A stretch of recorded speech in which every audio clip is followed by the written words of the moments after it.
आज 12 से 2 बजे तक मेरा मौन धरना था नगर पंचायत के सामने, लेकिन सुबह जगतपुर से लौटने के बाद माननीय मुख्यमंत्री जी से मेरी सार्थक वार्ता हुई। इस विषय पे हमारे प्रदेश के प्रभारी माननीय नितिन नवीन जी से बहुत सार्थक चर्चा हुई। कुरुद और धमतरी जिले की सारी परिस्थितियों से मैंने उनको अवगत कराया और जो भी मुद्दे मैं अवगत करवा सकता था उन मुद्दों से उनको अवगत करवाया और उनसे बहुत सार्थक चर्चा हुई। और सार्थक चर्चा हुई इसलिए आज के मौन धरने को मैंने स्थगित किया। और स्थगित करने के पूर्व जैसे राष्ट्रीय नेतृत्व से, प्रदेश नेतृत्व से बात हुई तो स्थानीय जो हमारे नेतृत्व हैं, जिन लोगों ने इस विषय को उठाया, उन सबको मैंने विश्वास में लिया। मैंने कहा कि आज यह चर्चा हुई है इसलिए आपके संघर्ष को खाली नहीं जाने देंगे करके, और मैं पूरी तरह संतुष्ट हूँ। क्योंकि आपको इसकी सूचना दी गई थी तो ये मेरा नैतिक दायित्व था कि आपको मैं जरूर इससे अवगत करवाऊँ। विषय क्या रहा था? विषय में नगर पालिका में, नगर पंचायत कुरुद में व्याप्त जो वो खुला लूट है, खुली डकैती जो हो रही है, जल के नीचे की जमीन को बेचा जा रहा है, लोगों से लीज के नाम पे पैसे वसूले जा रहे हैं, गरीबों के पैसे लिए जा रहे हैं, प्रक्रिया पूरे बगैर निर्माण कराए जा रहे हैं और इसके पीछे सिर्फ डकैती है।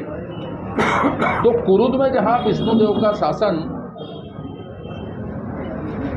5 ईयर LLB खोल रहा है, B.Ed कॉलेज खोल रहा है, 100 बिस्तर का अस्पताल खोल रहा है, लाइवलीहुड कॉलेज खोल रहा है, कॉलेज में कई सब्जेक्ट खुल रहे हैं, कुरुद को एक नया आकार देने की कोशिश हो रही है, नाले बन रहे हैं, ऑक्सीजोन बनवाया हमने, ताला भले लग गया है इनके राज में। तो इसके समानांतर ये भारतीय जनता पार्टी की कोशिश, इसके समानांतर कांग्रेस जमीन बेचने, जमीन लूटने, जमीन आवंटित करने के अतिरिक्त कोई काम नहीं कर रही है। जनहित के जो विषय हैं, चाहे वो आप गार्डन देख लो, ओपन जिम देख लो, खेल के मैदान देख लो, ताला लग गया। नगर पालिका शराबखोरी का अड्डा हो गया। एक बार मैंने कभी कहा था कांग्रेस के शासन में कि नगर पालिका को हम लीज में लेने के लिए तैयार हैं, देंगे क्या, दारू पिलाने के लिए, बार खोलने के लिए। यह स्थिति कुरुद की बना दी और ये सारी परिस्थितियां मैंने अवगत करवाई और मैं संतुष्ट हूं। और मैंने अपने साथियों को अवगत कराया जो संघर्ष के लिए आज सुबह से तैयार थे। उनको क्षेत्रीय विधायक हैं, लगभग 9 माह से ज़्यादा हो चुका है आपकी सरकार को, उसके बावजूद ऐसी स्थिति आती है कि आपको धरने में बैठना पड़ता है। मैं सिर्फ कुरुद के मुद्दे पर नहीं हूं, मैंने ये भी बताया धमतरी में कितनी अवैध कॉलोनी बन रही, मैंने ये भी बताया कि रेत चोरी अवैध है, वैध खदान अवैध है और वो करप्शन का एक माध्यम है।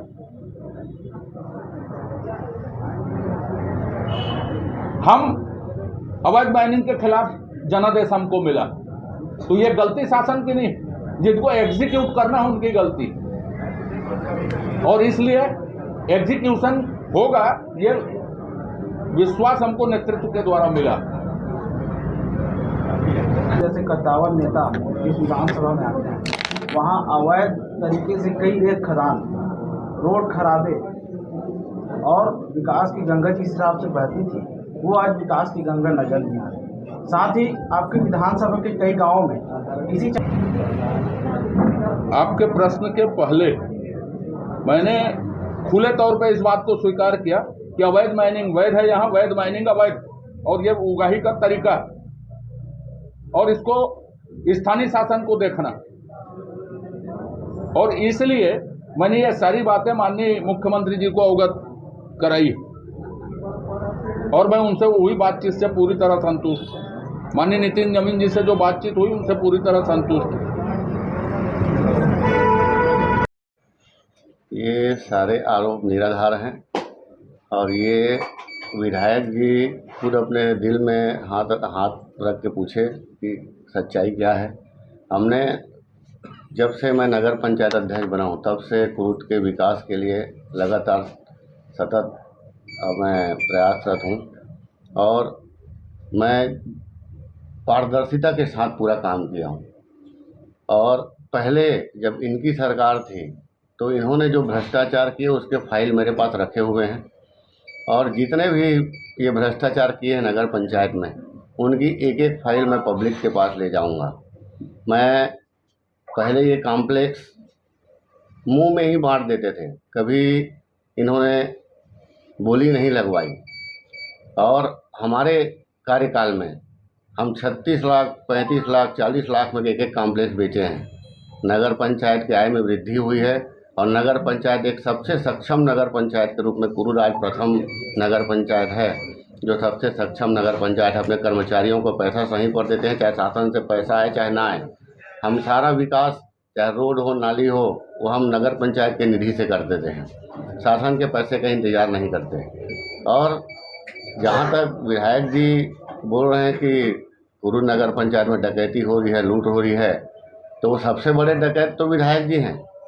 अब उनके कार्यकाल में जितनी डकैती हुई है, मैं नहीं समझता कि आज तक किसी विधायक ने या मंत्री ने ऐसी डकैती की होगी। आज उनको मौन धरना में बैठने की नौबत आ गई। अपने ही, मैं तो समझता हूँ नगर पंचायत के विरुद्ध नहीं था, ये मौन धरना शासन के विरुद्ध था। ये छत्तीसगढ़ सरकार के खिलाफ ये प्रदर्शन था। और ये नितिन नवीन जी और सीएम विष्णुदेव साय जी ने इनको मना किया है, हलकाए होंगे तब ये बैठे हो, नहीं बैठ पाए। और ये वार्ड के लोगों, जिस वार्ड में ये कॉम्प्लेक्स बन रहा है, उस वार्ड में इनके शासनकाल में 45 कॉम्प्लेक्स बने हैं, जहाँ पर नशाखोरी हो रही है, जहाँ पर लोग बैठ के शराब पी रहे हैं, नशाखोरी कर रहे हैं। उस जगहों पे हमने चिन्हांकित करके 15 कॉम्प्लेक्स बनाने का निर्णय लिया है और ये परिषद में निर्णय हुआ है और सारे चीज़ विधिवत हुए हैं। उसका बोली भी विधिवत 6 तारीख को होना है। ये बोली होने के पहले ये आरोप लगा रहे हैं कि गलत हुआ है। हम टेंडर किए हैं वगैरह, उस टेंडर के प्रक्रिया में चल रहा है, काम चालू हुआ है, टेंडर हो चुका है, तो सब चीज़ विधिवत हुआ है। तो डकैती कहाँ से हुआ कि नगर पंचायत में आज एक भी विधायक जी बता दें कि कोई काम गलत काम हुआ है? ये तो मुझे जैसे पंचायत के लोगों को, सरपंच लोगों को धारा 40 लगाते हैं, ऐसे ही मेरे कभी तक जेल भेजा चुके रहते हैं अभी तक, अगर एक भी गलत काम करता मैं तो। लेकिन ये कुछ कर नहीं पा रहे हैं, केवल आरोप के आरोप, लोगों को उकसाने का, भड़काने का, गुमराह करने के प्रयास विधायक जी के द्वारा किया जा रहा है। और मैं तो कहता हूँ उन विधायक जी को कि आज मैं चैलेंज करता हूँ, कुरुद नगर पंचायत, आज प्रदेश में उनकी सरकार है, कुरुद नगर पंचायत में उनको हार का मुँह देखने पड़ेगा। ये मेरा चैलेंज है। आज हम सब कार्यकर्ता, सारे पार्षद हमारे साथ हैं और हम एक साथ कुरुद के विकास के लिए खड़े हैं और हमेशा खड़े रहेंगे।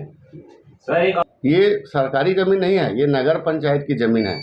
कुरुद नगर पंचायत के क्षेत्र में जितनी ज़मीन आती है वो नगर पंचायत की होती है, उसमें पहला अधिकार नगर पंचायत का होता है। जब वो उसको अवैध बोल रहे हैं तो उन्हीं के सरकार में 15 कॉम्प्लेक्स कैसे बन गए? वो भी तो अवैध होना चाहिए। वो 45 कॉम्प्लेक्स बनाए थे, वो 45 कॉम्प्लेक्स भी अवैध होना चाहिए। उस 45 कॉम्प्लेक्स को पिछले 10 साल पहले उन्होंने 1,30,000, 1,20,000 में बेचा था, उनके पूर्व नगर पंचायत अध्यक्ष ज्योति चंद्राकर जी ने। और उसमें शटर भी नहीं लगा था, उसमें भी नशाखोरी, शराबखोरी हो रही थी। उन 45 कॉम्प्लेक्स में जब हमारी सरकार आई, जब हम नगर पंचायत में बैठे, तो हमने उस 45 कॉम्प्लेक्स में शटर लगाने का निर्णय लिया हमारे परिषद द्वारा। आज वहाँ पर व्यापार चल रहा है, आज लोग खुश हैं। और उसी में जो खाली जगह बचा हुआ है, उसमें जब हम कॉम्प्लेक्स बनाना चाह रहे हैं जो खाली जगहों पे, तो वो अवैध हो गया। और वो जो 45 कॉम्प्लेक्स बनाए थे वो वैध है। ये कैसे हो सकता है? ये तो दो तरफा बात हो गई। तो हम चाहते हैं कि ये गलत तरीके लोगों को गुमराह ना करें और जो सच्चाई है उसमें विधायक जी बात करें। और नगर पंचायत सामने चुनाव हैं, इसलिए उनको कुछ करने का अवसर नहीं मिल पा रहा है, इसलिए मजबूरी में ये सब बातें वो कर रहे हैं, लोगों को गुमराह करने का प्रयास कर रहे हैं। ठीक।